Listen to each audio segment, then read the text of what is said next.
Dozens missing after tourist boat sinks in Colombia.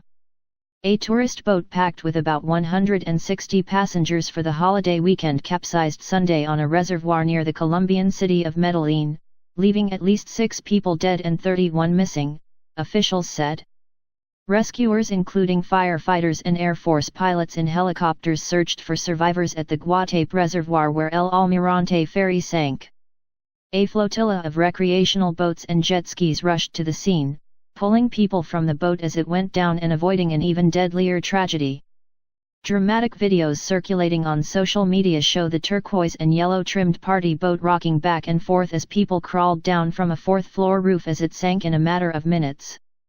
Survivors described hearing a loud explosion near the men's bathroom that knocked out power a few minutes after the boat began its cruise around the giant lake. As water flooded on board, pressure built and people were sucked under by the sinking ship. Those on the 1st and 2nd floors sank immediately, survivor Lorena Salazar told local media. All we could do was scream and call for help, it was completely chaotic. Margarita Moncada, the head of the disaster response agency in Antioquia State, said that according to a preliminary report 99 people were rescued and another 40 managed to find a way to shore on their own.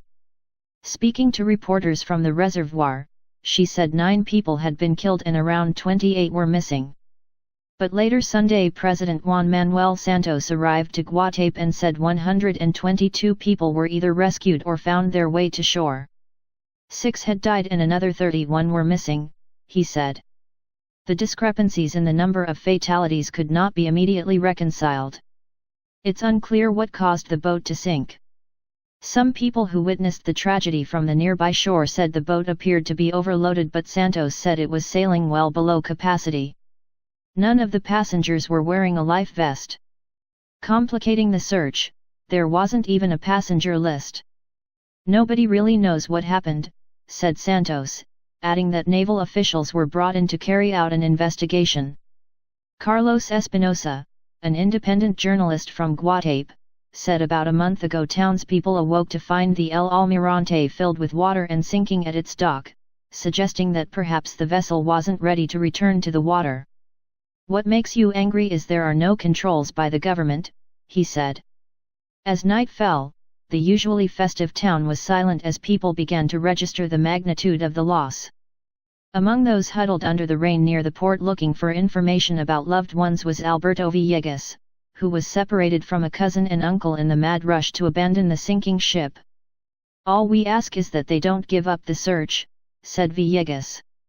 Authorities were at a loss to say exactly how many people were on the boat and asked passengers or their loved ones to report to a rescue center hastily set up along the shore. They also made a call for scuba divers to assist with the search. The reservoir surrounding the soaring rocky outcrop of El Pinal is a popular weekend destination a little more than an hour from Medellin. It was especially busy Sunday as Colombians celebrated a long holiday weekend.